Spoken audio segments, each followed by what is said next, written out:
प्रभु का धन्यवाद हो। प्रभु ने आज हमारे जीवन में एक नया दिन दिया है। खास रीति से मनुष्य के नजरिए से देखा जाए तो ये एक नया साल भी प्रभु ने हमको दिया।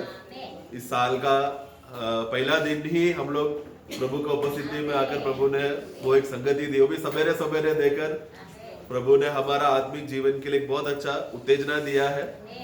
ये जब संसार जब कुछ भी नया त्योहार या कुछ भी नया बातें बनाते हैं, उन लोगों का अवस्था क्या है? वो लोग बहुत दुख, निराशा, अशांति अवस्था में रहते हैं। तो वो लोग हमेशा बहाना ढूंढते, कोई त्योहार ढूंढते, कोई छुट्टी ढूंढते हैं। तो अभी नया साल है बोल, ये सब बातें वो लोग देखते ताकि वो लोग एक शारीरिक रीति से एक झूठी तरह का शांति और खुशी पाए। परंतु विश्वासी ऐसा नहीं। विश्वासी का खासियत क्या है? आज एक नया साल है इसलिए हम लोग नया साल बना रहे क्या? हमारे लिए नयापन इसके लिए हो गया कि आज चलो अभी 2021 खत्म हो गया, अभी हम 22 में प्रवेश करें। हम लोग वो नहीं देख रहे, परंतु ये एक अवसर है हमें प्रभु के भाइयों के साथ संगति करने और हमारा आशा को ताजा करने के लिए। परंतु विश्वासी क्या करते हैं? दूसरा कुरिन्थियों 5 का 16-17 में उधर देखो क्या लिखा है। पहला 17 पढ़ना, फिर 16 पढ़ेंगे। दूसरा कुरिन्थियों 5 का 17। हाँ, इसलिए यदि कोई मसीह में है, हाँ, वो नई सृष्टि है। हाँ, पुरानी बातें बीत गई है, बीत गई। हाँ, देखो सब बातें नई हुई हाँ, है। हाँ, एक विश्वासी के लिए एक बहुत बड़ा आशा है कि देखो अब सब बातें नई है। तो एक नया कल का दिन अगर हमको मिल गया तो वो एक नया है। आज का दिन प्रभु दिया है तो हमारे लिए एक नया दिन है। अभी दोपहर आएगा, अभी सवेरे चल रहा है, दोपहर आएगा, वो दोपहर हमारे लिए क्या रहेगा? एक नया दोपहर है। शाम आया तो नया शाम, रात आया तो सब बातों के लिए विश्वासी के लिए, क्योंकि हम लोग आशा है प्रभु के आगमन के लिए इंतजार करने वाले लोग हैं। गया साल प्रभु का आगमन नहीं हुआ, परंतु आज हम लोग क्या बोल रहे हैं? दुखी हो रहे हैं क्या? नहीं नहीं नहीं, हम आशा करते हैं कि हमारा प्रभु ये साल आएगा, क्योंकि हम लोग इतना साल भर 2000 साल हो गया, 2021 साल हो गया। हमारा आशा यह है कि प्रभु ये साल आएगा। उसके लिए प्रभु हमें गया साल तक हमें समय दिया तैयारी के लिए। बट संसार का लोग ऐसा नहीं बोलता ना, उनका आशा उसमें नहीं है। हम लोग वैसे नहीं है। क्यों हम लोग ऐसे नहीं? उसका 16 में देखो। अतः अब से हम हाँ, किसी को शरीर के अनुसार न समझे। हाँ, अब से हम मतलब कब से? जब से हमें ये पहचान एहसास हुआ है कि मैं मसीह में एक नया सृष्टि हूँ। ये नया सृष्टि कब बना? जब मैं पापी उस क्रूस पे जब मैंने देखा, मेरा पुराना मनुष्यत्व को प्रभु खत्म किया करके देखा, उस क्रूस में पुनरुद्धान का जीवन जब मेरे अंदर आया, तब से क्या हो गया? वो पुनरुद्धान का जीवन मेरे अंदर आया। ये पुनरुद्धान का जीवन का खासियत क्या है? वो कभी पुराना नहीं होता। पुनरुद्धान का जीवन कभी सड़ता नहीं। पुनरुद्धान का जीवन में भ्रष्टता नहीं आता, श्राप नहीं आता, क्योंकि हमारा परमेश्वर हमेशा पवित्र और हमेशा नया है। इसलिए विश्वासी को क्या करेगा? हमें नया आकाश और नया भूमि देगा। उधर सब नया रहेगा, वहां पर मृत्यु नहीं होगा, आंसू नहीं होगा, निराशा नहीं होगा, सब नया। क्योंकि उस आशा को हम देखते हुए हम क्या करते हैं? आज का ये नया साल भी हम वही देख रहे हैं। प्रभु हम ये साल मिला इसके लिए नहीं, परंतु आप ये दिन हमको दिया। हम लोग क्यों ये नया दिन हम लोग खुशी मना रहे? क्योंकि हम खुद एक नया सृष्टि है। हमारे आत्मा में आपने एक नया जीवन दिया। पुराना जीवन जो सड़ने वाला जीवन, दुखी वाला जीवन, निराशा का जीवन, उससे आपने हटा दिया। मैंने तो कभी नहीं प्रार्थना किया था प्रभु मेरे अंदर का पुराना जीवन हटाओ करके। वो प्रभु को भाया, प्रभु को इच्छा हुआ कि तुम लोग अभी सड़ते मत रहो, तुम लोग अभी श्रापित दशा में मत रहो, तुम लोग नरक में मत जाओ करके परमेश्वर को भाया। उन्होंने भाकर क्या किया? एक ऐसा नया काम किया जो पुराने नियम में कभी नहीं किया था। पुराने नियम में उसके बारे में भविष्यवाणी किया गया था, लोगों को बोला गया था, बट उन लोगों को नहीं समझ में आया। लेकिन हम वो पीढ़ी के लोग हैं, हम लोग ऐसे एक समय में हम जी रहे हैं जो प्रभु ने हमारे लिए एक ऐसा नया काम किया है जो पुराने नियम के लोगों को वो भाग्य नहीं मिला। प्रभु ने उनको उद्धार दिया, उनको बचाया, वो तरीके का था। परंतु हमें जो बचाया है, हमारे लिए जो कार्य किया, एक नया तरीका है। इसलिए हम एक दूसरे को अभी शारीरिक रीत पढ़ना 16। अतः अब से हम किसी को शरीर के अनुसार न समझे, यद्यपि हमने मसीह को भी शरीर के अनुसार जाना था, हाँ, तो भी अब से उसको ऐसा नहीं जानेंगे। देखो हम लोग मसीह को किस तरीके से हमने देखा है। वहां पर कोरिन्थ कलीसिया में प्रॉब्लम हो रहा था ना, तकलीफ में था, क्योंकि वो लोग पहले से ही कोरिन्थ के कलीसिया के लोग वहां पर शारीरिक दशा में थे, दूध पीने वाले बच्चे के अवस्थे में थे। जिस प्रभु ने उनको नया जीवन दिया, जो परमेश्वर ने उनको नयापन का अनुभव में लेकर गया, उसी प्रभु को एक पुराना दशा में वो लोग ने देखा। इसलिए क्या कहता है पौलुस? मसीह को भी तुम लोग वो पुराना शारीरिक रीति में नहीं देखना, क्योंकि मसीह स्वयं आत्मा है और आत्मा में पुरानापन नहीं, हमेशा एक नयापन, एक ताजगीपन रहता है। इसलिए विश्वासी भी जब एक उस समय में खासियत क्या था, विश्वासी जब एक दूसरे को देखता था वो लोग दूर से भाग के जाकर गले लिपट कर मारा नाता बोलता था। वो लोग और जब भी मिलते थे, दिन में अगर 3 बार मिला तो 3 बार गले लग के वो लोग मारा नाता बोलते थे। कि सुबह का बात में मजा नहीं था क्या? क्योंकि उन लोगों को वो आनंद मिलता था। मैंने आज भाई को मैंने फिर से देखा, आज मुझे फिर से मुझे भाइयों के साथ संगति करने का मौका मिला बोलकर, इस तरह उन दिनों में भाई लोग हमेशा आनंद में रहते थे। अभी तो ये 2 साल से कोरोना आ गया, इसके लिए संगति कम हुआ प्रियो, परंतु हमारा आत्मा का आनंद का विषय में ठंडक नहीं आना चाहिए। प्रभु के साथ का जो संगति का विषय है उसमें रुकावट नहीं आना चाहिए, क्योंकि प्रभु के साथ का संगति के लिए शारीरिक दशा का जरूरत नहीं। हम लोग आत्मिक रहे तो वो आत्मा ही है जो हमें वो संगति में बरकरार रखता है। और जो प्रभु के साथ का संगति में बना रहेगा वो हमेशा भाइयों का संगति का तड़प रहेगा। जैसा मच्छी को पानी से बाहर निकाला तो तड़पता है, पानी चाहिए, उसी तरह विश्वासी लोग भाइयों को नहीं मिलेगा तो एक तड़प रहेगा, क्योंकि उसका संगति का पूर्णता भाई को देखकर होता है। भाई को मिलकर प्रेज लॉर्ड बोलते समय में वो संगति का अनुभव होता है। इसीलिए प्रभु ने आज हमको ये साल का ये नया दिन में भी प्रभु ने क्या किया, हमें वो संगति का अनुभव के लिए प्रभु ने फिर से हमें एकत्र करके लाया है। और ये हमारे लिए कितना भाग्य अवस्था है, क्योंकि जब मैं मेरा भाइयों को देखता हूं मैं बोलता हूं मेरा प्रभु आज बहुत जल्दी आएगा। मेरे अंदर एक नया कल का आशा से भी एक नया आशा मेरे अंदर बढ़ने लगता है, क्योंकि ये जीवित आशा है ना। हम वचन में पढ़ते हैं ये जीवित आशा है, ये जिंदा आशा है, एक ऐसा आशा जो प्रभु का आगमन तक ये अंदर तड़पते रहे। इसलिए भाइयों को देखते समय में, संगति को देखते समय में, ये नया साल बस एक कारण है मुझे संगति करने के लिए, क्योंकि मैं एक नया जीवन से भरा हूं। प्रभु का धन्यवाद हो। हम लोग गए समय में हम लोग भक्ति के भेद के विषय में हम देख रहे थे। वहां पर सबसे बड़ा भक्ति का भेद के विषय में, एक विश्वासी को भक्ति के विषय में, उस भक्ति का भेद को अगर जानना है तो प्रभु यीशु मसीह इस जगत पर आकर हमारे लिए मरा, पवित्र आत्मा के द्वारा धर्मी ठहराया गया और वो पवित्र रीति में उठा लिया गया है। ये सब बातों का विषय में जब व्यक्ति मनन करता है उसको असली में भक्ति का भेद क्या है समझ में आता है। अगर प्रभु यीशु मसीह का इस दुनिया में आना, हमारे लिए मरना, गाड़ा जाना, पुनरुद्धान होना, ये सब विषय को एक विश्वासी मनन नहीं करता, उस विषय में ध्यान नहीं करता है तो वो अभी तक सच्चा भक्त नहीं। पुराने नियम के लोग किस बात का आशा रखते थे कि कब आएगा और हमें इस तरह का जो पुराने नियम का अवस्था, वो लोग बहुत इस्राएली लोग हमेशा बंदी गृह में फंसे हुए रहते थे, कभी मिस्र में, कभी बाबेल में, असीरिया लोग आके उनको आक्रमण कैसा, हमेशा वो लोग झगड़ा का अवस्था में, एक युद्ध का वातावरण में रहता था। तो उनका छुटकारा क्या है, कैसे भी हम लोग वापस हमारे इस्राएल देश में जाकर मंदिर को देखकर हम आराधना करें। पुराने नियम का सीमा था, उनका भक्ति उतना ही आधार पर था। परंतु नए नियम में हमें एक शारीरिक मंदिर का जरूरत नहीं है, हम लोग आत्मिक लोग हैं। प्रभु हमें एक आत्मिक मंदिर के रूप में हमें बांध रहे हैं। हम लोग स्वर्गीय लोग हैं, प्रभु का वो स्वर्गीय राज का अनुभव प्रभु ने हमारे अंदर दिया है। इसलिए वो भक्ति का अनुभव हमारे अंदर ही है।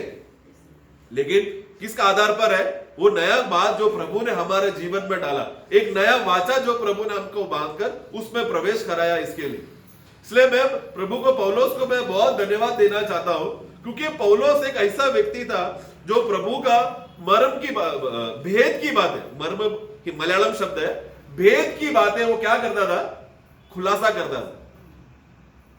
पौलोस को पौलोस प्रेरितों में से एक खास प्रेरित था जो बाकी प्रेरितों को, क्योंकि उन लोग ने उस रीति में, क्योंकि वो लोग हमेशा, बाकी के प्रेरित लोग हमेशा इस्राएल के विषय में ज्यादा फोकस रहते थे। अन्य दुनिया भर जाकर वो लोग ने सुसमाचार बांटा तो था, परंतु वापस वो लोग इस्राएली लोग, हमारा यहूदी लोग छुटकारा पाना चाहिए, प्रभु जल्दी आओ, प्रभु आपका दूसरा आगमन हो। प्रभु का प्रकट आगमन में वो लोग इतना आशा नहीं रखते थे, वो लोग प्रभु का दूसरा आगमन के लिए, दूसरा आगमन कब होगा, प्रकट आगमन और दूसरा आगमन का फर्क आप लोग जानते हैं, मैं विश्वास करता हूं। प्रभु का प्रकट आगमन कलीसिया के लिए है जो रहस्य में आकर उठा ले जाएगा। दूसरा आगमन कब है, एकदम महापीड़ा हो जाने के बाद, महाक्लेश हो जाने के बाद प्रभु का आगमन का चिन्ह, प्रभु अचानक पैर ओली पर्वत पर रखेगा और इस्राएली लोगों को अद्भुत रीति से छुड़ाएगा। तो सब विश्वासी लोग जो पुराने नियम के जो वचन के अगर हम लोग पढ़ते रहेंगे तो वो लोग सब लोग वो प्रकट आगमन के लिए इंतजार करते थे। यहां तक कि यीशु ने भी जो बातें बोला वो प्रभु का रहस्य के आगमन के बारे में नहीं था, प्रकट उनका दूसरा आगमन के बारे में यीशु ज्यादा बोलता था, क्योंकि इस्राएल के संबंधित बात था। परंतु पौलुस एक ऐसा प्रेरित था जो बाकी प्रेरितों से उसको अलग करके रखा, और उसने वहां पर पहला कोरिंथी 15 का 51 में जब हम पढ़ते समय में वहां पर पौलुस कहता है कि मैं एक भेद की बात, हाँ देखो मैं तुमसे भेद की बात कहता हूँ। हाँ बस मैं तुमको एक भेद की बात कहता हूँ, हम सब सोएंगे नहीं, एक भेद की बात कहता हूँ। इसलिए ये भेद क्या है, सबसे पहली बात हमें समझना जरूरी है। वो भेद शब्द को एक नए नियम की विश्वासी जो हमें, क्योंकि ये हमारे लिए लिखा गया है, कलीसिया के लिए लिखा गया है, जिनको प्रभु यीशु मसीह का मृत्यु, उनका आगमन, उनका कष्ट सहना, उनका मृत्यु, उनका गाड़ा जाना, पुनरुत्थान, ये सब बातों का जिसको लाभ हुआ वो कलीसिया को लाभ हुआ। ये लाभ हुए लोगों को पौलुस जब उनसे बात करते समय में भेद में बात करता था, प्रभु भी बात करता था, उस विषय में हम आएंगे। तो वो क्या है, सबसे पहला हमें भेद क्या है, तो शब्द को अच्छी तरह से जानेंगे तो ही हमारे एक विश्वासी जीवन का एक आनंद हमारे अंदर उमड़ कर भरेगा। हम लोग इस साल में, हम लोग अभी एक नया साल में प्रवेश किया बोलकर हम सब लोग शपथ लेते हैं, हम लोग ने बहुत लोगों ने निर्णय लिया रहेगा हम ऐसा करेंगे वैसा करेंगे, परंतु साल के अंत में पूछता तो क्या होता है, वो टूट जाता है। प्रभु इस विषय में, भेद के विषय में मैं आता हूं, निर्णय का बार आया तो मुझे एक बात याद है, सभा उपदेश उसका 5वां अध्याय, उसका 4 से 7 तक पढ़ना। सभा उपदेश 5 का 4 से 7 या परमेश्वर के लिए मन्नत माने, हाँ, तब उसके पूरा करने में विलम्ब न करना, हाँ, क्योंकि वह मूर्खों से प्रसन्न नहीं होता। हाँ, जो मन्नत तूने मानी हो उसे पूरी करना। हाँ, मन्नत मानकर पूरी न करने से हाँ, मन्नत का न मानना ही अच्छा है। हाँ, कोई वचन कहकर अपने को पाप में न फंसाना, हाँ, और न ईश्वर के दूत के सामने कहना हाँ, यह भूल से हुआ। हाँ, परमेश्वर क्यों तेरा बोल सुनकर अप्रसन्न हो, हाँ, और तेरे हाथ के कार्यों को नष्ट करे, हाँ, क्योंकि स्वप्नों की अधिकता से व्यर्थ बातों की बहुतायत होती है, हाँ, परंतु तू परमेश्वर का भय मान। हाँ, परंतु वो सब बातें बोलने के बाद वहां पर आखिरी में एक बात बोलते हैं, परंतु तू क्या करना, परमेश्वर का भय मानना। उधर विषय ये नहीं है कि तुम मन्नत मांग रहे हो कि नहीं, कुछ बातें निर्णय ले रहे हो कि नहीं, वो विषय नहीं है। विषय ये है कि तू परमेश्वर का भय में जीना। परंतु तू जब एक नई बात का निर्णय लेते समय में, मन्नत मांगते समय में, ये बात को हमेशा ध्यान में रखना कि उसको मैं पूरा करूं। ये साल के शुरुआत में मैं ऐसा करूंगा वैसा करूंगा बोलने के लिए तैयारियां बहुत होती है, परंतु अंत तक अगर वो पूरा नहीं हुआ तो क्या हो गया, वो परमेश्वर के नजर में एक पाप है। उधर क्या लिखा, इससे बेहतर होता कि तुम नहीं लेता। 5 में यही बात को हम लोग व्यवस्था विवरण में जब हम पढ़ते हैं 23वां अध्याय, उसका 21 से 23, ड्यूट्रोनॉमी व्यवस्था विवरण 23वां अध्याय 21 से 23। जब तू अपने परमेश्वर यहोवा के लिए मन्नत माने, हाँ, तो उसे पूरी करने में विलम्ब न करना, विलम्ब ना करना, क्योंकि तेरा परमेश्वर यहोवा उसे निश्चय तुझसे ले लेगा, हाँ, और विलम्ब करने से तू पापी ठहरेगा। देखो, हाँ, परंतु यदि तू मन्नत न माने तो तेरा कोई पाप नहीं। हाँ, जो कुछ तेरे मुंह से निकले, हाँ, उसे पूरा करने की चौकसी करना। हाँ, तू अपने मुंह से वचन देकर, हाँ, अपनी इच्छा से अपने परमेश्वर यहोवा की जैसी मन्नत माने, हाँ, वैसे ही स्वतंत्रता पूर्वक उसे पूरा करना। एक बार मुझे एक अन्य कलीसिया में केरला में जाने का मौका मिला, तो उधर उस समय क्या था, वो ईयर एंडिंग का मीटिंग था। ईयर एंडिंग का मीटिंग था, तो उस समय में कलीसिया में सब लोग आ गए थे। 3-4 साल पहले की बात है, लॉकडाउन के भी पहले की बात है। तो वहां पर गया, तो वहां पर हम उधर के हमारा मुंबई का एक भाई था, वो मुंबई का भाई का गांव में हम लोग गए थे। तो उधर के लोग हम लोग जो वचन बांटते हैं, उन लोग को हमें हमारे विषय में बहुत उनको खुशी मिलता है, इसलिए उन लोग ने हमको बुलाया था, आओ आप वचन बांटो करके। तो हम लोग जैसे वहां पर पहुंचा, सबसे पहला वहां पर पास्टर ने बोला कि पहला गवाही का वक्त है, फिर लास्ट में प्रभु का दास को संदेश देगा बोलकर वैसा। तो मैं ये सब बातें मैं ध्यान कर रहा था, क्योंकि मेरे लिए वो एक नया जगह है।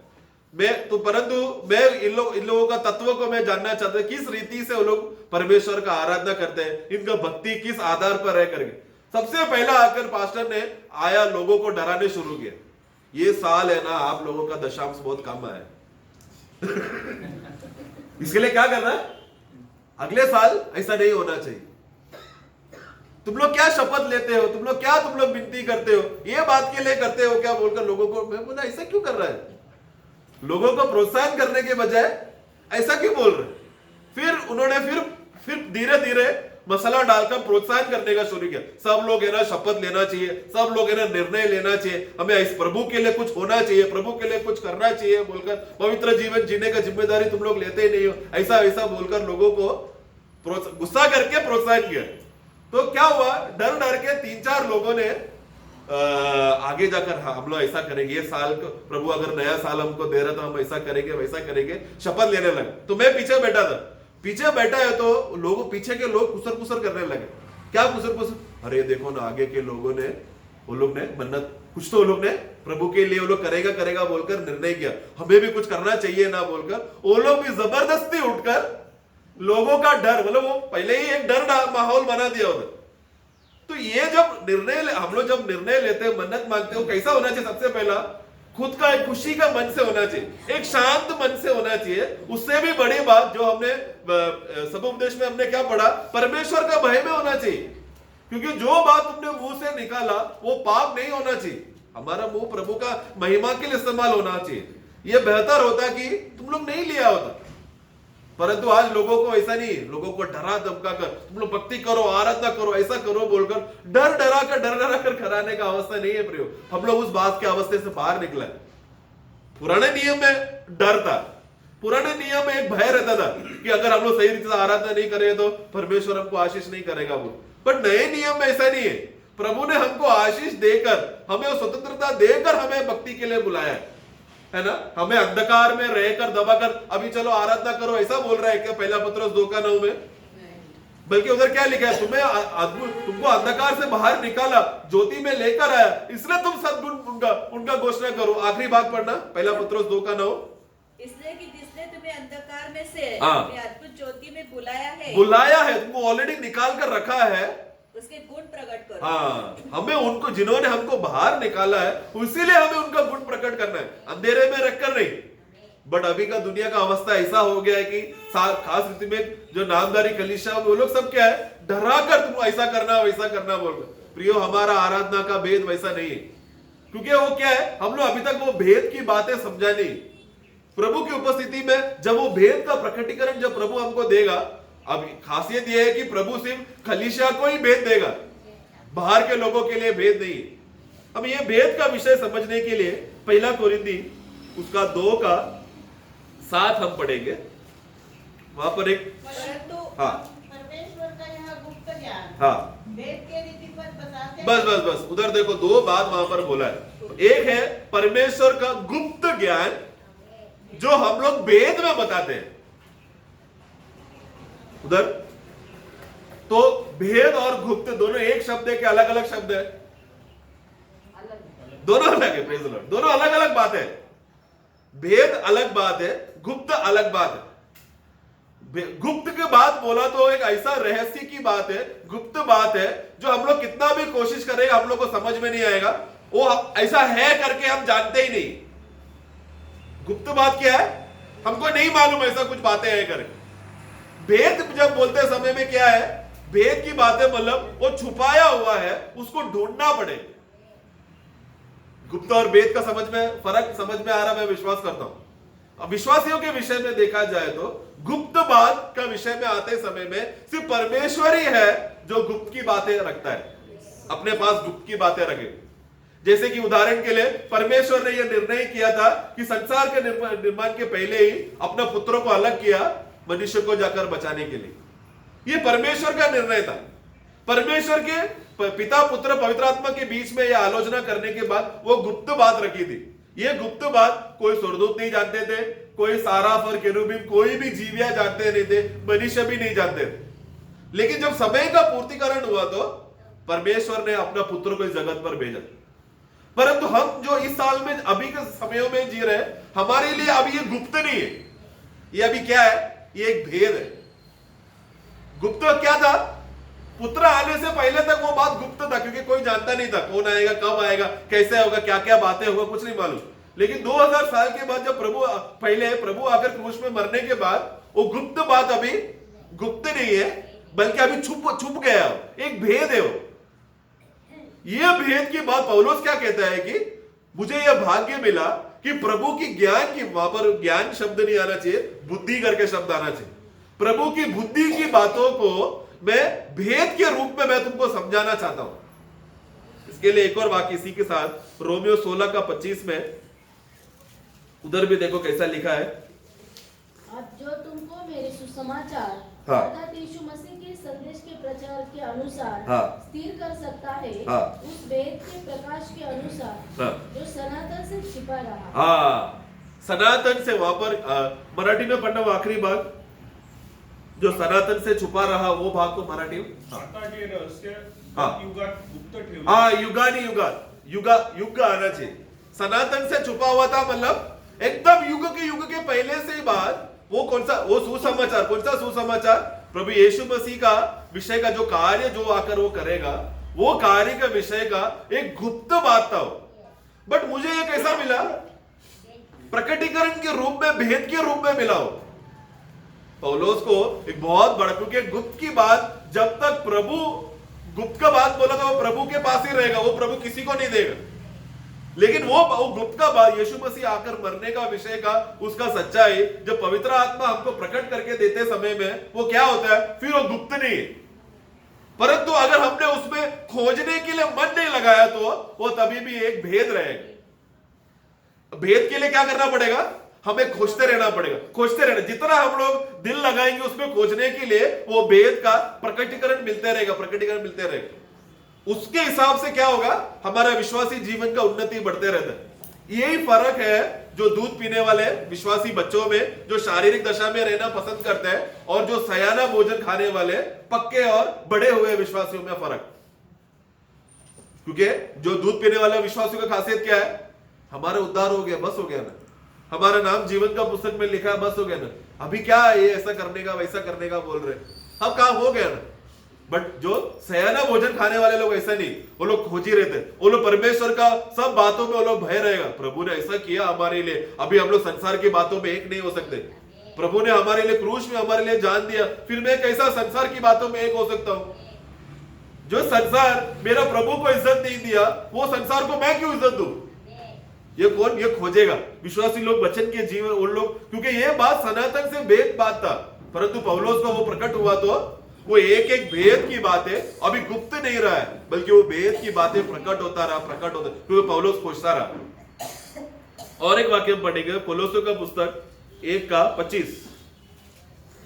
इसका मैं परमेश्वर के उस प्रबंध के अनुसार हाँ। सेवक बना, हाँ। जो तुम्हारे लिए मुझे सौंपा गया, हाँ। ताकि मैं परमेश्वर के वचन को पूरा कर प्रचार करूं, हाँ। अर्थात उस भेद को हाँ। जो समयों और पीढ़ियों से गुप्त रहा। हाँ, देखो उस भेद की बात जो समयों से और पीढ़ियों से, यानी युगानी युग से और पीढ़ियों से गुप्त रहा, परंतु अब उसके उन पवित्र लोगों पर प्रकट हुआ है। हाँ, पवित्र लोगों पर प्रकट हुआ है। भेद की बात था, ये छुपा गुप्त की बात का बात नहीं कर रहे थे। भेद मतलब क्या हो गया, गुप्त बात अभी सामने आ चुका है, परंतु हम उसे देख नहीं पा रहे। देखने तो क्या करना पड़ेगा, थोड़ा खोजबीन करना पड़ेगा, थोड़ा मेहनत करना पड़ेगा। ऐसे, और किसको मिलेगा ये बात, सिर्फ उसके संतों के लिए, पवित्र संतों के लिए करके लिखा, क्योंकि ये बात संसार के लिए नहीं है प्रेम। संसार लोग कितना भी खोजेगा, उनके अंदर आत्मा नहीं है, इसलिए उनको प्रकट नहीं होगा। संसार के लोगों को भी कोई कोई भक्त लोग कोई खोजते हैं, प्रभु क्या करेगा, उनका अनुग्रह उसके ऊपर डालेगा वो व्यक्ति के अंदर। फिर क्या करेगा, आत्मा से वो व्यक्ति को पहला एहसास कराएगा कि तू पापी है, तुझे उद्धार करना चाहिए।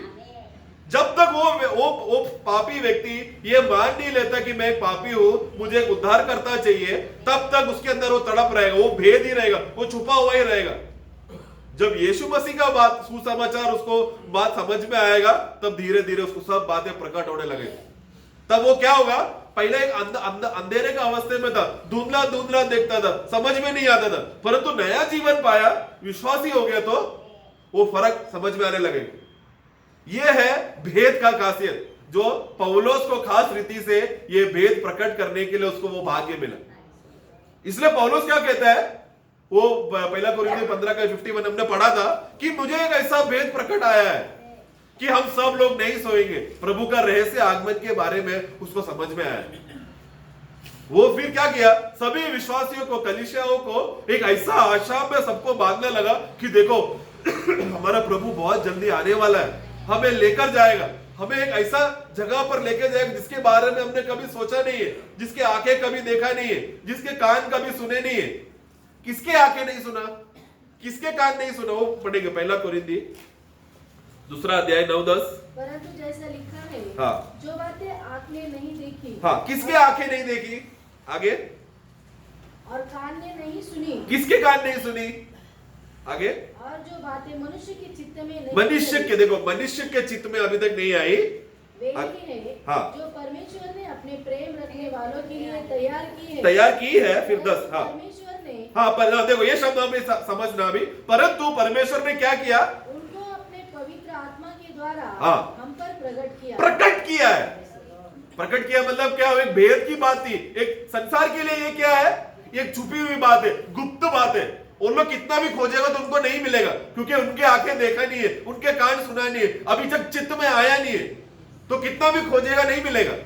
परंतु हमको पवित्र आत्मा के द्वारा वो गुप्त था, लेकिन वचन में अगर आ गया तो फिर वो भेद हो गया। वचन में लिखा हुआ बात क्या है, सब भेद की बात है। अगर परमेश्वर अपने ही मन में रखा होता तो वो गुप्त रहता, हमें भी नहीं मालूम पड़ता था, लेकिन वचन में आ गया तो अभी वो भेद है। अभी मुझे भी नहीं मालूम वो क्या है, मैं अभी ये पढ़ रहा हूं, मुझे भी नहीं मालूम मुझे क्या पड़ेगा, मुझे प्रभु ने इस दुनिया में आत्मिक जीवन क्यों दिया है, विश्वासी जीवन क्यों दिया है, कलीसिया जीवन क्यों दिया है, संगति क्यों दिया है। ये भेद पवित्र आत्मा धीरे धीरे हमको एक एक प्रकाश की बातें, प्रकटीकरण की बातें हमको धीरे धीरे देकर वो जो बात जो गुप्त थी वो बातें प्रकट करते रहेंगे। सिर्फ विश्वासियों को ये करेगा। विश्वासी बोले तो वो विश्वासी जो सचमुच खोजते हैं, क्योंकि विश्वासी ऐसे विश्वासी भी है जो अभी भी बचपना में अवस्था में है, उनका अवस्था बहुत बुरा है, वो लोग बुरे से और बदतर होते रहेंगे। लेकिन जो सच्चा खोजी है प्रभु के जीवन के लिए, मैं प्रभु ने मेरे लिए इतना कार्य किया, उस प्रभु के लिए मैं अपना जीवन को समर्पण करने का वो निर्णय सच्चा अगर नहीं है तो हम लोग बहुत बड़े धोखे में हैं। क्योंकि प्रभु क्या चाहता है, वो अपना भेद को, वो गुप्त की बातें गुप्त रखकर अपने पास रखना नहीं चाहता। प्रभु क्या करेगा, वो गुप्त की बातें भेद की रीति में बोलेगा। हमारा काम क्या है, उस भेद को खोज, क्योंकि आत्मा इसके लिए दिया गया है। आत्मा में क्यों दिया गया है, यीशु मसीह ने जो भी भेद की बातें बोला है, क्योंकि यीशु मसीह ऐसा व्यक्ति था जो स्वर्ग देखकर आया है। स्वर्ग में क्या क्या माहौल है, स्वर्ग का अवस्था क्या है, स्वर्ग में ऑक्सीजन चाहिए कि नहीं, ये सब प्रभु को मालूम है। इसलिए प्रभु ने जब बोला यूहन्ना 3:16 में, जो कोई मुझ पर विश्वास करेगा अनंत काल का जीवन उनको मिलेगा, क्यों ऐसा बोला, क्योंकि मांस और लहू स्वर्ग राज्य में जा नहीं सकता ना। हम लोग यही शरीर लेकर स्वर्ग में जाएगा, हमारा दम घुटेगा उधर, हम मर जाएंगे, हम लोग उधर सह नहीं कर पाएंगे उधर। इसलिए क्या बोला, तुम मुझ पर विश्वास करो, मैं तुमको क्या दूंगा, अनंत काल का जीवन दूंगा। अनंत काल का जीवन तुम्हारे अंदर है तो तुम लोग स्वर्ग में श्वास ले सकते हो, तुम लोग वहां पर खुशी और आनंद मना सकते हो, क्योंकि अनंत काल का जीवन सबसे मेन बात है विश्वासियों को उधर रहने के लिए। ये बात निकोदिमस को भी नहीं मालूम था। निकोदिमस के लिए वो गुप्त है, क्या भेद है, पहला गुप्त था, जब तक यीशु बोला नहीं तब तक गुप्त था। ये क्या बोल रहे हैं आप, उसको वो गुप्त की बातें उसको अक्ल में घुसा नहीं, बराबर समझ में नहीं आया उसको। फिर वो क्या बोल रहा है, मुझे वापस मां का गोद में जाना पड़ेगा क्या। फिर प्रभु धीरे धीरे वो गुप्त को प्रकट किया, तो भेद की रीति में अभी तुझे खोजना पड़ेगा, तुझे स्वर्ग राज्य में प्रवेश करना है तो नया जन्म पाना पड़ेगा। वो खोजने लगा। हम देखते कि ये वही निकोदेमस था जो प्रभु का फिर गाड़ने के काम के लिए बहुत काम आगे करके प्रभु का सेवा के लिए इस्तेमाल हुआ, क्योंकि वो खोजता रहा। जब बीच में फरीसी लोग एकत्र होकर यीशु को कैसा भी अटकाए जेल में डालने के लिए प्लान करता था, तब निकोदेमस उठकर बोलता था, नहीं यीशु का बात में कुछ तो सच्चाई है। और निकोदेमस का बात को मानते थे लोग, क्योंकि वो बड़ा आदमी था। क्यों ऐसा हुआ, क्योंकि गुप्त बात निकोदेमस को प्रभु ने प्रकट करके दी। अभी गुप्त नहीं है, मैं तुझे भेद बोल दिया है, लेकिन तुझे खोजना पड़ेगा। बट तब तक कितना भी विश्वासी लोग उस समय में, पतरोस हो, यूहन्ना हो, अंद्रियोस हो, तोमा हो, लोग कितना भी कोशिश करेगा ना, उन लोग के लिए वो भेद छुपा ही रहेगा। क्यों, क्योंकि आत्मा नहीं आया था ना। लेकिन आत्मा आ गया तो फिर वो भेद एकदम खुल गया। फिर एक एक बातें वो लोग देखने लगे, समझने लगे। फिर उनको मालूम पड़ा यीशु ऐसा क्यों बोल रहा था। प्रियो, हमारा विश्वासियों का हमें अपने आप को हमें ये बात परख कर देखना है। हम लोग यहाँ पर मैं ये भेद का बात का विषय में बोलते समय में ये वो बात नहीं है जो मैं अभी तुम लोगों को बता रहा हूं, तुम लोग समझ में है, वो विषय नहीं है। पर्सनली व्यक्तिगत रीति से जब हम लोग वचन पढ़ते समय में क्या प्रभु हमसे बात कर रहा है कि नहीं, क्या वचन की बातें हमको समझ रहा है कि नहीं, ये बात हमें परखना जरूरी है। वही सच्चा विश्वासी है जो बढ़ोतरी पा रहा है। अगर आज भी यहां से जो बोलने वाला बात यानी कि प्रभु का दास जो बोलेगा वो बात को लिख के रखेगा, उसको ध्यान करते रहेगा, उसको पढ़ते रहेगा, बट खुद से उसको कुछ नहीं मिल रहा है, तो वो एक बचपना और बड़ेपन का बीच में अटका है। उसको वो बंधन से टूटकर बढ़ोतरी में जाना है, क्योंकि प्रभु ने हमको, एक जमाना था जहां पर घर पे बाइबल नहीं था, नया नियम का बात चल रहा है। आज से 500, 600, 700 साल पहले बाइबल नहीं था सबके घर में। बाइबल घर में रखना गुनाह था, लोगों को जला देते थे, पकड़कर जिंदा जला देते थे। उस समय के कैथोलिक लोगों ने बच्चों को पकड़कर जला देते थे। बाइबल कैसा आया, बाइबल का वाक्य तुमने कैसा बोला, वो एक ऐसा जमाना था। परंतु प्रियो, अभी वैसा जमाना नहीं। अभी बाइबल है, प्रभु ने हमको उनका ज्ञान का विषय की बातें हमको प्रकट करके दी है। हमें खोजते रहना इसके लिए। हमें अपने आप को संसार की रीति से जब हम लोग अलग है बोलते समय में, किस तरीके से हम अलग है, हम लोग अलग इसीलिए है क्योंकि वचन हमको समझ में आता है। संसार के लोगों को वचन समझ में नहीं आता, उनको भेद छोड़ो, उनके लिए वचन अभी भी गुप्त है, परंतु हमारे लिए वचन गुप्त नहीं है, एक भेद है।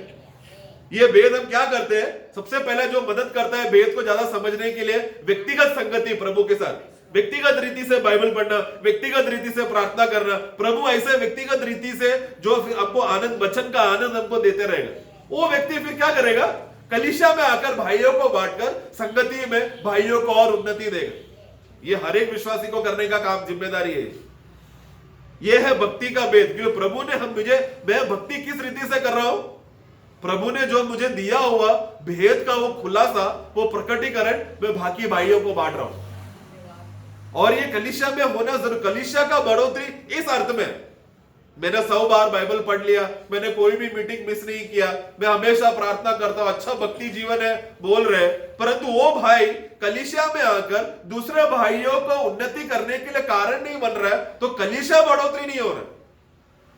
फिर क्या फायदा इतना बार बाइबल पढ़ के प्रार्थना कर कर, अगर कलीसिया का उन्नति नहीं हो रहा है। तो पौलुस अगर चुप बैठा रहा था तो 7 कलीसिया को क्या हालत होता था, रोम कलीसिया, कोरिन्थी कलीसिया, एफेसो, फिलिमोन, ये सबको खत लिखते समय में खत नहीं लिखा होता था, क्या होता था, बट वो क्यों बोलता है, क्योंकि उसको प्रकट हुआ। ये खासियत है। हमें उसके लिए एक वाक्य हम लोग मरकुस का पुस्तक में देखो, प्रभु ये बात प्रभु खुद बताता है। सबसे पहला मरकुस 4:11 पढ़ेंगे। उसने उसे कहा, हाँ। तुमको तो परमेश्वर के राज्य की भेद की समझ दी गई है, हाँ। परंतु बाहर वालों के लिए सब बातें दृष्टांतों में ही होती है। हाँ, तो मैं जब ये वाक्य पढ़ा बाहर वाले हैं, एक अंदर वाले हैं, तो स्वाभाविक रीति से जब मैं सुसमाचार पढ़ता हूं तो मैं क्या करता हूं, मैं समझने लगता हूं कि प्रभु आप किस प्रकार के लोगों को बोल रहे करें। प्रभु का सेवा हमेशा यहूदियों के लिए था, अन्य जाति के लिए नहीं था, क्योंकि उस समय तक कलीसिया उत्पादन नहीं हुआ। कलीसिया उत्पादन प्रभु का मरने के बाद हुआ है और पुनरुत्थान के बाद हुआ। इसलिए प्रभु जो भी सेवा किया वो इस्राएल में सीमित होकर किया। तो मैं ये वाक्य पढ़ते समय मुझे ऐसा लगा प्रभु क्या बोल रहा है, अंदर वाले मतलब इस्राएली लोगों के लिए तुमको यह भेद प्रकट करने का मौका मिला है, बाहर वाले बोले तो अन्य जाति रहेगा करें। परंतु मैं वो वाक्य फिर से पढ़ने लगा, वो अध्याय फिर से पढ़ने लगा, प्रभु वहां पर किसको सिखा रहा है, उधर 4:1 फिर झील के किनारे हाँ। उपदेश देने लगा, हाँ। और ऐसी बड़ी भीड़ उसके पास इकट्ठी हो गई, हाँ।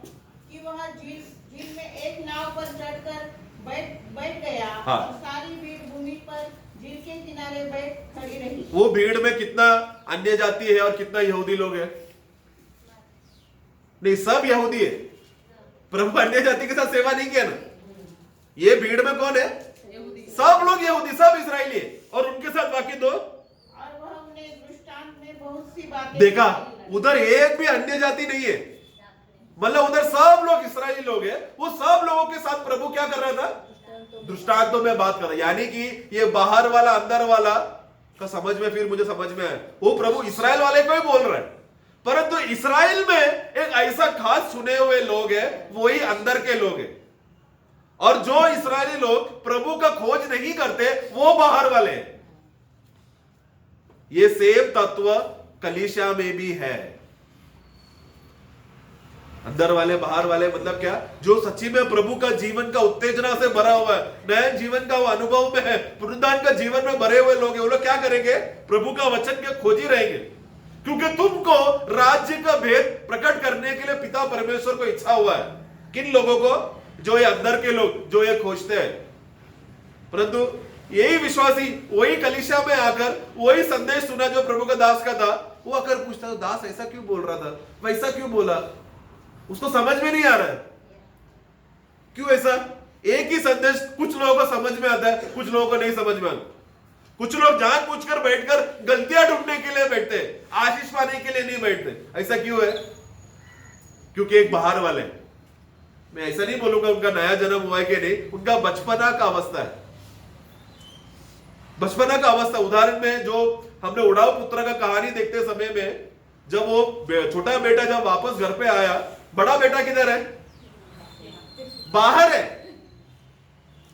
उसको वही पिता का जीवन है, जो छोटे भाई के अंदर जीवन है वही बड़े भाई में भी है, वो भी पुत्र पिता का बेटा है वो, बट वो क्या है, बाहर वाला बन गया, क्योंकि उसको घर में रहने वाला आनंद में उसको भागी लेने नहीं हुआ। जीवन वही है, वो भी परमेश्वर का पुत्र है, बट वहां पर घर में जो माहौल, आनंद का माहौल चल रहा था उसको उसमें, क्योंकि मुझे मेरे दोस्तों के साथ करना है। बाहर वाला हमेशा बाहर वाले के साथ ही आनंद मनाएगा। प्रभु के लोग क्या करेगा, जो कलीसिया प्रभु ने उनको दिया है, जो स्थानीय कलीसिया दिया है, वो स्थानीय कलीसिया में प्रभु का वो भेद का बातें बाकी भाइयों के साथ बांटकर वो आनंद उठाएगा। प्रिय, हमें इसलिए हमें ये समझना है, मती में जब मैं ये पढ़ा, उसमें अंदर बाहर वाले लिखा नहीं, जस्ट पढ़ लेते चाहे तो। मती का उसका 13 का 11, उसने उत्तर दिया, हाँ, तुमको स्वर्ग के राज के भेदों की समझ दी गई है, हाँ, पर उनको नहीं। हाँ, उनको नहीं। देखो, तुमको और उनको करके शब्द आया है। उसका वाक्य 10 पढ़ना। चेलों ने पास आकर उनसे कहा, हाँ, तू लोगों से दृष्टांत में क्यों बातें करता है? देखो उधर दो प्रकार का, उधर ही सवाल में देखो, चेले लोगों ने आके पूछा कि लोगों को आप दृष्टांत में क्यों बोलते हैं? तो भेद किसको समझ में आएगा? जो चेले हैं। जो लोग हैं उन लोग के लिए अभी भी वो छुपा हुआ बात है, वो एक भेद है, समझ में नहीं आ रहा क्या बोल रहे। यहां तक कि प्रभु के साथ झगड़ा करने में आया बहुत लोग। प्रभु का चेला है बोलकर बहुत लोग थे, बट वो लोग भी प्रभु को छोड़कर चला गया। क्यों? चेला है बोलने पर भी 12, इसमें से 12 लोग थे जो खोजते थे। वो लोग प्रभु के पास आकर रहस्य में आकर प्रभु को पूछने लगा, इसका अर्थ क्या है करके। तो प्रभु क्यों कुछ लोगों को प्रकट करके देगा? क्योंकि वो लोग हैं जो एक जिम्मेदारी उठाया है। वो क्या है कि ये लोग वो लोग रहेंगे जो कलीसिया का बढ़ोतरी का जिम्मेदारी वो लोग लेगा। मैं जानबूझकर ये संदेश ये नया साल के लिए मैंने इस्तेमाल, क्योंकि मैं चाहता हूं आप लोग ये बात का निर्णय ले कि आज से ये साल में क्या करूंगा, कलीसिया का विषय का उन्नति का विषय का जिम्मेदारी मैं लूंगा। कल का सवाल याद है? मेरे ख्याल से 3रा या 4था सवाल था, कलीसिया का उन्नति के लिए कितने लोग अपने आप को परखते हैं मैं उसमें हूं कि नहीं। क्योंकि ये जिम्मेदारी क्यों ऐसे लोगों का खासियत क्या है जिन लोगों को भेद की बातें प्रकट हो रहा है। अगला वाक्य पढ़ना, मती 13 का उसका 12। क्योंकि जिसके पास है, हाँ, उसे दिया जाएगा, हाँ, और उसके पास बहुत हो जाएगा, हाँ, पर जिनके पास कुछ नहीं है, हाँ, उससे जो कुछ उसके पास है, हाँ, वह भी ले लिया जाएगा। समझ में आ रहा है? हमें अभी तक हम जो वचन मनन कर रहे थे उस अर्थ में हमें वाक्य पढ़ना है। प्रभु जब एक व्यक्ति को भेद का प्रकटीकरण करके देगा, यदि वो व्यक्ति उस भेद की बातों को छुपा के रखता है, कलीसिया में बांटता नहीं, दूसरे भाइयों को नहीं देगा, प्रभु क्या करेगा? न्याय का दिन उसको जो प्रतिफल मिलने वाला था वो छीन लिया जाएगा। और क्या करेगा? अभी जब जिंदा रहते समय में उसको और प्रकटीकरण नहीं देगा उसको। लेकिन जो भाई क्या करेगा? भेद प्रकट होने के बाद वो क्या करेगा? सबसे पहला घर में और कलीसिया में वो बांटने लगेगा। तब प्रभु उसको क्या करेगा, और भेद देते रहेगा और खुलासा करते रहेगा। अगर ऐसा नहीं हो रहा तो प्रभु लेखा लेगा कि नहीं? ये सिर्फ प्रभु के दासों के लिए लिखा, ऐसा नहीं है प्रियो। चेले लोग हैं, सिर्फ प्रभु का दास ही चेला है क्या? हम सब चेले हैं ना। ये सब विश्वासियों का जिम्मेदारी है कि हम सब लोगों को प्रभु का पर्सनल समय में हम लोग क्या करना है, वक्त बिताकर प्रभु का वचन का भेद क्या है हमें जानना है। प्रभु ये वाक्य आपने ऐसा लिखा है, इसका अर्थ क्या है? उस दिन दास ने तो बताया था, परंतु प्रभु मुझे और गहराई में जानना है। हम लोग ऐसा निर्णय लेते हैं क्या? यहां पर ऐसा नहीं हो रहा तो क्या अभी आदत हो गया लोगों को सुनने का? क्योंकि हर दिन प्रभु का दास ही आके क्लास लेगा ना, हम क्यों मेहनत करें? लोगों का आदत हो गया, कुर्सी में बैठने का आदत हो गया। प्रभु का वचन का ये हर व्यक्ति का जिम्मेदारी होता है कि रोज वो वचन का गहराइयों में जाएगा। जितना वो गहराई में जाएगा, प्रभु और अनुग्रह उसको देगा गहराई में जाने के लिए। क्यों? ताकि वो बांटे। नहीं बांटेगा तो प्रियो उस दिन लेखा लिया जाएगा। मैं जब ये वाक्य बोलते समय में, या कल का संदेश आपने सुना, परसों का संदेश सुना, कोई ना तो कोई एक वचन तो आपको प्रकट हुआ रहेगा, कोई ना तो कोई एक वचन प्रभु आपसे बात किया होगा ना। वो बात अगर आप चुपके रखा है तो उसका आनंद अगर आप बांटेंगे नहीं तो वो फिर मुझे नहीं मिलेगा ना। अभी आपको मैं अभी कुछ बोला और आपको उसका जीवन मिला, वो जीवन जब कलीसिया में बांटेगा वो मेरे लिए जीवन है, वो मेरा भोजन था जो आपने छुपा के रखा। कितना बड़ा अवस्था होगा ना उस समय में, जब प्रभु न्याय करते समय में कितना बड़ा बुरा अवस्था होगा कि मौका मिलते समय में कलीसिया। मैं ये गवाही का बात नहीं कर रहा। गवाही मतलब क्या है? मैं रास्ते से जा रहा था, गाड़ी मेरा सामने से बच के निकल गया, ओ यीशु धन्यवाद धन्यवाद। आज लोगों का गवाही है। मैं बीमार था, मेरे यीशु के नाम में प्रार्थना किया, यीशु ने मुझे चंगाई दिया। लोगों को गवाही बोलने बोलो तो ये सब गवाही देते हैं। प्रियो, गवाही ये नहीं है, वचन का प्रकटीकरण। यीशु मसीह ने मेरे लिए वचन के द्वारा क्या खुलासा किया, क्या भेद किया, वो बोलना है सच्चा गवाही। बाकी सब शारीरिक बातें। उदाहरण के लिए जब हमने वो पहला कोरिन्थियों का पुस्तक हमने पढ़ा, उसका 2:7, परंतु हम परमेश्वर का वह गुप्त ज्ञान, हाँ, वो गुप्त ज्ञान यानी कि गुप्त बुद्धि आना चाहिए। वो गुप्त ज्ञान, वो बुद्धि को, वो एक बुद्धि की बात है। बुद्धि मतलब क्या है? वो एक ऐसा बुद्धि का खुलासा कब होगा? जब एक बड़ा प्रकटीकरण मिलता तब होगा। इधर ही उंगली रखकर भजन संगीता 51 उसका 51 में 6 पढ़ना। देख तो हृदय की सच्चाई से प्रसन्न होता है, हाँ, और मेरे मन ही में ज्ञान सिखाएगा। आपका परिभाषा बहुत मराठी में पढ़ो। 51 का 6। पहा मी जन्मताच पापी आहे। नहीं 51 का 6। पहा अंतर्यामी, हाँ देखो, अंतर यामातील सत्य आवडते, आणि उसका आगे तू माझ्या अंतर्यामाला, उधर भी अंतर्याम है, वो अंतर्याम नहीं, गुप्त आना चाहिए। तू माझा गुप्त भागामध्ये ज्ञानाची ओळख करून दे। हाँ, ज्ञान देगा। अंग्रेजी में क्या लिखा है?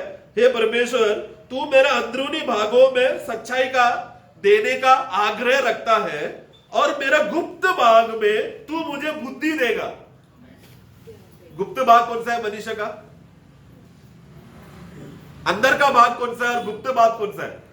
अंदर का भाग यानी कि प्राण का बारे में बोल रहा हूं। गुप्त भाग मतलब जो अंदर है, एकदम रहस्य है, वो है मनुष्य का आत्मा।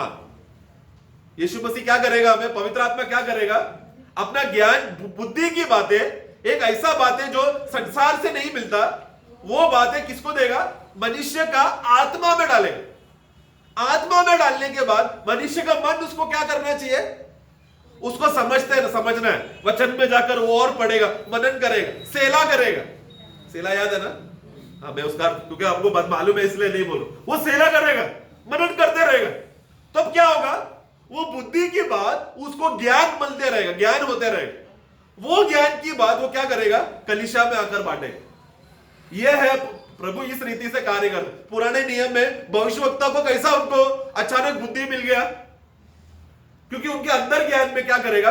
गुप्त भाग, जो रहस्य बात है, आत्मा में प्रभु एक ऐसा प्रकाश देगा। कभी कभी सपने में रहेगा, कभी कभी प्रकाश प्रकटीकरण रहेगा, ये सब या प्रभु खुद आकर बात करके बोलेगा ऐसा बात है, तुझे यही बात लोगों को जाकर बताना है। भविष्यवक्ता का जिम्मेदारी था। वो लोग क्या करते थे, अंदर मिला हुआ ज्ञान को वो लोग वैसे का वैसे ही बताते थे। वो लोग खुद भी समझते थे और बताते थे। पौलुस भी इसी रीति से, जब कोरिन्थ कलीसिया में झगड़ा हो गया, बेफूट आ रहा है, उसको कैसा वो बातें, कैसा क्या लिखना चाहिए कोरिन्थ कलीसिया को, वो बात का बुद्धि समझ कहां से मिला उसको? वो जेल में था या फिर किधर दूर संगति में था। कोरिन्थ का कलीसिया का पत्र लिखते समय में वो एफेसस कलीसिया में था। वो 3 साल कोरिन्थ कलीसिया से दूर हो गया था। 3 साल के बाद उसको ऐसे सा खबर सुनने आया कोरिन्थ कलीसिया में ऐसे सा चल रहा है करके, तब वो एफेसस में रहकर खत लिख रहा है। उसको कहां से मिला वो प्रकटीकरण? प्रभु ने उसको आत्मा में सबसे पहला बुद्धि दिया। वो बुद्धि उसने मन में से प्रभु की उपस्थिति में समर्पण कर प्रभु की उपस्थिति में अपने आप को नम्र किया। प्रभु कोरिन्थ कलीसिया के लिए क्या संदेश देना चाहता है, अपने आप को मैं समर्पण करता हूं बोला, तो प्रभु ने उसको मनुष्य रीति में समझने के लिए समझ दिया, बुद्धि दिया उसको। लेकिन जब तक वो ज्ञान की यानी बुद्धि की बातें उसके अंदर नहीं आता, वो ज्ञान की रीति से प्रकट नहीं होगा। परंतु आज हमारा गवाही क्या है? शारीरिक रीति का रहता है, शरीर को स्पर्श करने वाला। ऐसे लोगों को भेद जल्दी समझ में नहीं आता, क्योंकि वो लोग वचन को खोजते नहीं है। वचन को क्या कर रहे हैं वो लोग? शारीरिक रीति से वो लोग खोज रहे हैं, संसारिक रीति से। याकूब का पुस्तक 4:1-3। तुम्हें लड़ाइयाँ और झगड़े कहाँ से आ गए? हाँ। क्या उन विलासों से नहीं? हाँ। जो तुम्हारे अंगों में लड़ते भिड़ते हैं। हाँ। तुम लालसा रखते हो और तुम्हें मिलता नहीं। हाँ। इसलिए तुम हत्या कर कुछ प्राप्त नहीं कर पाते। हाँ। तो तुम झगड़ते और लड़ते हो। हाँ। तुम्हें इसलिए नहीं मिलता कि मांगते नहीं। हाँ। तुम मांगते हो और पाते नहीं। हाँ। इसलिए कि बुरी इच्छा से मांगते हो। हाँ। ताकि अपने भोग विलास में उड़ाओ। अपने भोग विलास में उड़ा सके। अपना भोग विलास मतलब क्या है? शारीरिक आशा के लिए, शारीरिक बातें। प्रभु मुझे कार चाहिए, प्रभु मुझे कार चाहिए, मैं तपस्या करूंगा, ये करूंगा, वो करूंगा, मुझे बड़ा घर चाहिए, मेरे बेटे को नौकरी चाहिए, मेरे बच्चों का एडमिशन नहीं हो रहा। ये सब बातें आकर प्रभु को पूछ रहे। और फिर क्या? एक दिन एक भाई ने उठकर बोला, मैंने ना 1 महीने से प्रभु से प्रार्थना किया कार का, मुझे कार मिल गया। तो जो भाई इतना दिन से प्रार्थना करे उसको नहीं मिला, वो क्या करेगा? जो भाई ने गवाही दिया उसको गुस्से से देखेगा, तुझे कैसा कार मिला, मुझे कार क्यों नहीं मिला बोलकर। वो वाक्य फिर से पढ़ना, वो वाक्य 2। तुम लालसा रखते हो। तुम लालसा रखते हो, क्यों? वो भाई को मिल गया, मुझे नहीं मिला। आगे? और तुम्हें मिलता नहीं। हाँ। इसलिए तुम हत्या करते हो। हत्या मतलब क्या? जो अपना भाई को नफरत में रखेगा उसने हत्या कर दिया है।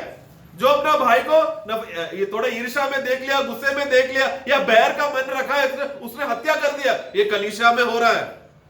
क्यों? क्योंकि संसारिक रीति से वो लोग बुद्धि का वो जो ज्ञान की बातें, बुद्धि की बातें, वो सब संसारिक रीति से खोजते हैं इसके लिए।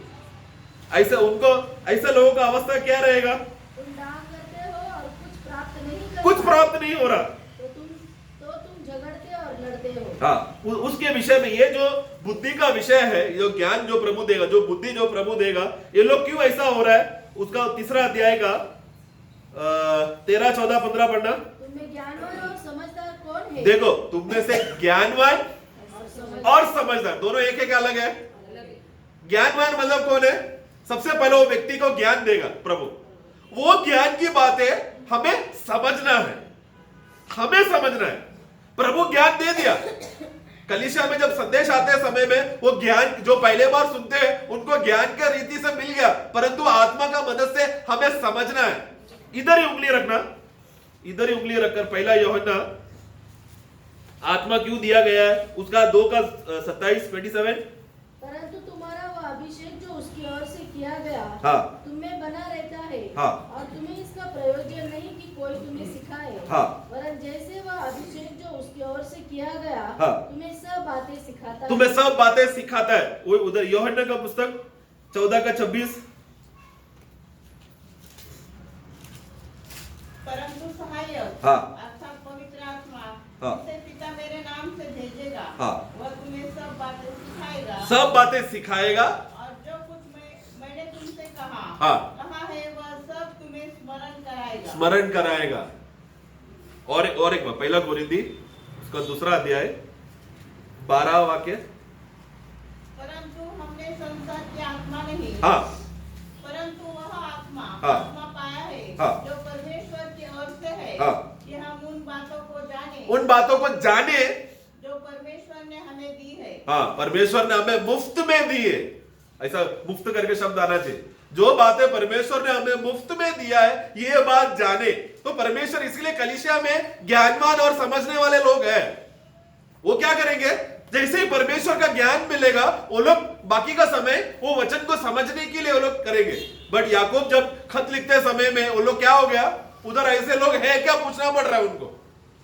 हाँ, आगे वही याकूब का, तो ऐसा हो वो अपने कामों को हाँ। अच्छे चाल चलन से उस नम्रता सहित प्रकट करे, हाँ। जो ज्ञान से उत्पन्न होती है। हाँ, आगे, पर यदि तुम अपने अपने मन में कड़वी डाह हाँ। और विरोध रखते हो, हाँ। तो सत्य के विरोध में घमंड न करना, हाँ। और न तो झूठ बोलना। हाँ, देखो ये सब बातें तुम्हारे अंदर हो रहा है।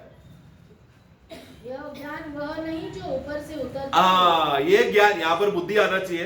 ये बुद्धि वो नहीं जो ऊपर से आता है, क्योंकि ये कहाँ का है, संसारिक, शारीरिक शारीरिक और शैतानी है। वही 15 मराठी में पढ़ना।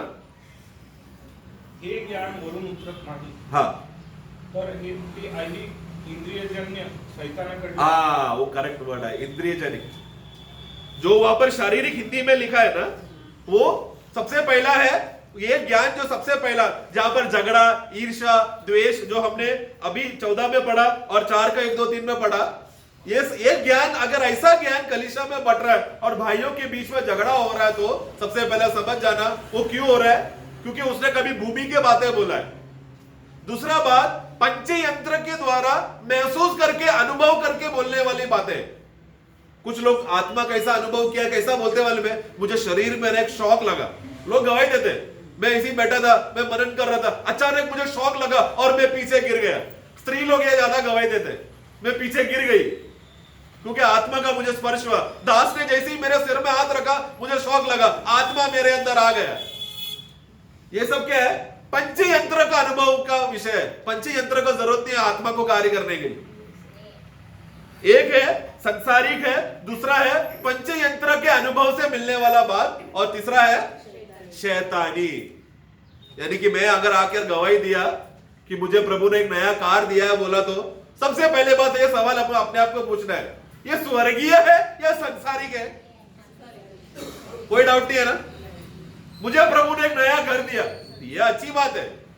वो कलीसिया में आकर डिंडोरा फूटकर बड़ा बात बोलने के लिए नहीं है। प्रभु ने, आपने मेहनत किया, आपके पास पैसा था, कमाया, प्रेज द लॉर्ड। अब वो घर को प्रभु के महिमा के लिए इस्तेमाल करो, लेकिन दूसरों को जलाने के लिए, ईर्ष्या करने के लिए, झगड़ा लगाने के लिए कर रहे हैं।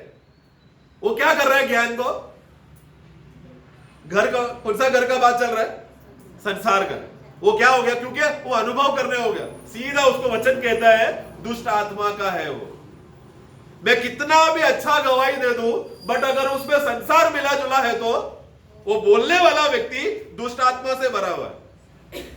ये सुनकर अजीब लगता है क्या? क्योंकि मेरा मन में जब मैं ये पढ़ने लगा, दुष्टात्मा मतलब वो रहेगा जो पागल जैसा घूमता है। हमने पढ़ा था ना, वो मती में सब पढ़ते, एक दुष्टात्मा से भरा हुआ आदमी पूरा जगह पर तड़प कर जा रहा था, अपने आप को मारता था, लोग उसको जंजीर से बांध के रखा, उसको तोड़कर जाता था। प्रभु ने उसको देखा, तेरा नाम क्या बोला, तो लेगियोन, मैं बहुत, क्योंकि मुझ में बहुत दुष्टात्माएं हैं। तो मुझे लगा दुष्टात्मा मतलब ऐसा सब हरकतें करेगा तो दुष्टात्माएं करे, लेकिन यहां पर इतना बोला, देखो, जो ज्ञान संसार की बातों के लिए तुमको उत्साह कराकर कलीसिया में आकर ये सब ज्ञान की बातें बोल रहा है, वो व्यक्ति खुद दुष्टात्मा से भरा हुआ है। पागल व्यक्ति को ढूंढने का जरूरत नहीं है। ये कहां पर चल रहा है? कलीसिया पवित्र स्थान है ना। प्रभु ने इसलिए बोला ना, मेरा घर का आराधनालय एक प्रार्थना का आलय है, पर तुम लोगों ने उसको धंधा का आलय बनाया, दुष्ट आत्मा का केंद्र बना लिया। हम लोग ऐसा समय पर जी रहे हैं। लेवोदिकिया मतलब क्या है? उन लोग ज्ञान से एकदम बढ़ गए। उन लोगों को प्रभु को जरूरत नहीं है। अपना ज्ञान में, अपना स्वयं की बातों में, स्वयं का अनुभव में। विश्वासी जीवन का सबसे बड़ा खासियत क्या है मालूम है प्रियो? कि हमारा स्वयं का अनुभव हमको धोखा देगा। कल मुझे मेरा प्रभु ने जब मुझे एक बात बताया, वही अनुभव जरूरी नहीं है कल भी काम आएगा। कल प्रभु नया अनुभव देगा, तीसरा दिन नया अनुभव देगा, चौथा दिन नया अनुभव देगा, एक ही अनुभव रखेगा नहीं। पौलुस कितने बार जेल गया ना, लेकिन कोई ना कोई तरीके से वो बच जाता था, या तो वो छुड़ा लिया जाता था। परंतु रोम में जाते समय में जब वो पकड़ा गया तो तभी वो सोच रहा है क्या, हाँ प्रभु मुझे छुड़ाएगा, क्योंकि अब तक मुझे छुड़ाते आ रहा है, अभी भी छुड़ाएगा। उसका मन वैसा नहीं था, वो तो पहले ही बोल दिया था, एफएसएस कलीसिया में पहले ही बोला, देखो मैं रोम की ओर जा रहा हूं, तुम लोग रोना नहीं, मैं उधर जा रहा हूं, पकड़वाया जाने के लिए जाऊंगा, वहां पर शास्त्री लोग मुझे पकड़ के मुझे मार डालेंगे, तुम लोग रोना नहीं। उसको पहले से वो ज्ञान था, उसको कल का अनुभव उसको नहीं लगा, कल प्रभु बचाया आज भी बचा, ऐसा नहीं है प्रियो। विश्वासियों का अनुभव का खासियत क्या है, इसलिए आत्मा पर निर्भर हुआ अनुभव होना चाहिए। इसलिए भेद का बात का खासियत क्या है, वो हमेशा हमको नया नया बातें सिखाएगा। मेरा भक्ति उस आधार पर है कि प्रभु मुझे आत्मा से मुझे चलाते समय में वो सत्य गवाही देकर मुझे चलाएगा, आने वाले राज्य के बारे में मुझे बताएगा। और हमारा प्रभु इतना सौम्य और नम्र और दयावान प्रभु है कि वो वचन वो नहीं चाहता है कि ये सब बातें भेद में रहे, छुपा हुआ रहे, वो चाहता है कि खुलासा हो। 2 मिनट फटाक से मैं हम लोग वाक्य पढ़ेंगे, व्यवस्था विवरण उसका 30 का 11। देखो यह जो आज्ञा मैं आज तुझे सुनाता हूँ, हाँ। वह न तो तेरे लिए अनोखी, हाँ। और न दूर है। हाँ अच्छा, दूर करके आया ना, वो अंग्रेजी में लिखा है, वो भेद रूपी नहीं है। मराठी में कैसा है 30 का 11? ती जी आज्ञा मी तुला आज देत आहे, हा. ती तुला अवघड नाही हा. व ती तुझ्या आवाक्याबाहेर नाही. ओके, बोलो वो मर्म रीति में नहीं है, भेद रीति में नहीं हो।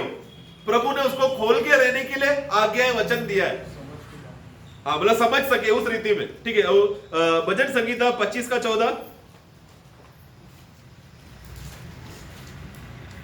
यहोवा के भेद को वही जानते हैं, हाँ। जो उससे डरते हैं, हाँ। और वो अपनी वाचा उन पर प्रकट करेगा। देखा, वो अपनी वाचा उन पर प्रकट करेगा। जो परमेश्वर की उपस्थिति में भय के साथ चलेगा, ये भय का विषय पहले ही मैंने बोला था। शपथ लेने से अच्छा ये होता कि तुम लोग भय से जिया होता, क्योंकि भय से जिया तो प्रभु क्या करेगा, अपने गुप्त की बातें, मर्म की बातें, रहस्य की बातें प्रभु क्या करेगा, ऐसे लोगों को खुलासा करेगा, प्रकट करके देगा। क्योंकि प्रभु का आग्रह यही है कि वो छुपा हुआ ना रहे, वो समझने लगे। नीति वचन 3 का 32, प्रोवर्ब्स 3:32। क्योंकि यहोवा कुटिल से घृणा करता है, हाँ। परंतु वो अपना भेद सीधे लोगों पर खोलता है। हाँ, प्रभु अपना भेद सीधे लोगों पर खोलता है। जो प्रभु का सच्चाई रास्ते पर जाने का इच्छा रखता है, जो हमेशा आत्मा के नियंत्रण में बना रहना चाहता है, उनको प्रभु अपना भेद खोल के रहेगा, वो छुपाएगा नहीं। क्योंकि हमारे प्रभु धार्मिकता का परमेश्वर है, सच्चा परमेश्वर है। दानियल का जीवन में भी देखो ऐसा अनुभव वो गवाही देता है। जब नेबूकदनेस्सर राजा बोला, अगर तुम लोगों ने मेरा सपना क्या है बताना, अर्थ नहीं, सपना क्या है नहीं बताया तो मैं बाबिलोन का सब बुद्धिमान को मैं मार डालूंगा। तो सपना जानने के लिए वो प्रभु के पास गया। जानने के बाद देखो वहां पर दानियल 2 का 22।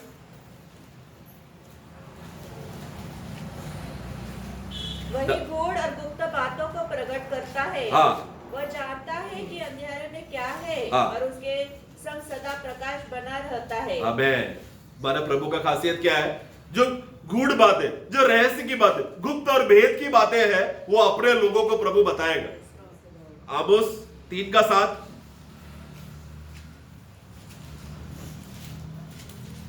इसी प्रकार से प्रभु यहोवा अपने दास हाँ। भविष्यवक्ताओं पर अपना मर्म बिना प्रकट किए हुए हाँ। कुछ भी न करेगा। देखो, बिना बताए कुछ भी नहीं करेगा, मतलब बताकर ही रहेगा। यह है हमारा प्रभु का खासियत। प्रियो, हमें संगति में आते समय, खास रूपी से व्यक्तिगत रीति का संगति जब हम करते हैं प्रभु के साथ, उस समय में प्रभु के साथ आकर अगर प्रभु ने मर्म की बातें, भेद की बातें खोला नहीं है, तो मतलब क्या है, मेरा और प्रभु के साथ का नाता सही नहीं है। संगति में आने के बाद, वचन सुनने के बाद भी, वचन इतना अच्छे से अर्थ बताकर देने के बाद भी अर्थ समझ में नहीं आ रहे, तो यीशु ने क्या बोला, बाहर वाले लोगों के लिए यह भेद अभी भी छुपा हुआ है। बोले कलीसिया के अंदर ही रहेगा, तुम लोग कौन हो, बाहर वाले हैं। क्यों? क्योंकि वो आनंद, घर के अंदर रहने वाला जो आनंद, जो पर्व चल रहा है, उत्साह चल रहा है, उस उत्साह में हम लोग को भागी नहीं हो पा रहा है। इसके लिए प्रिय, प्रभु ने हमको एक नया साल दिया है। क्यों नया साल दिया रहेगा? जैसा गया हफ्ता साल जिया वैसे ही जीने के लिए, वही शारीरिक रीति से अपना मनमानी का जीवन में शारीरिक ज्ञान इकट्ठा कर कर अपना पंच यंत्र के मदद का जो बातों को छूना, स्पर्श करना, अनुभव करना, ये सब बातों का ज्ञान में भरोसा करके जीने के लिए क्या? क्योंकि ये सब बातें दुष्टात्मा का है। प्रभु का ज्ञान जो स्वर्ग से आया हुआ ज्ञान, वो बहुत ही नम्र और सौम्य है। वो कभी झगड़ालू नहीं करेगा, हमेशा मिलन का स्वभाव, प्रेम का स्वभाव, यही प्रभु हम चाहते हैं। प्रिय, हमारे कलीसिया में एकत्र होते समय में हम लोग इच्छा क्या है? कलीसिया का बढ़ोतरी, एक कलीसिया बढ़ रही है कि नहीं, उसका आधार कैसा मालूम है? कलीसिया में सब भाई लोग उठकर बातें करते, सब भाई लोग उठकर संदेश देगा, गवाही देगा। मतलब एक वाक्य, पहला कोरिन्थी उसका 13 अध्याय,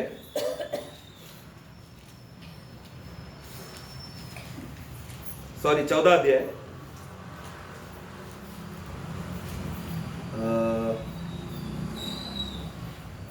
31, 14 का 31। हाँ क्योंकि तुम सब एक करके हाँ, तुम सब लोग एक एक करके भविष्यवाणी कर सकते हो। हाँ, भविष्यवाणी मतलब क्या है? मतलब भविष्य में जो होने वाला वो बातें की नहीं, कलीसिया में जरूरत की बातों का संदेश देना। कितने लोगों को करना है? सबको करना है।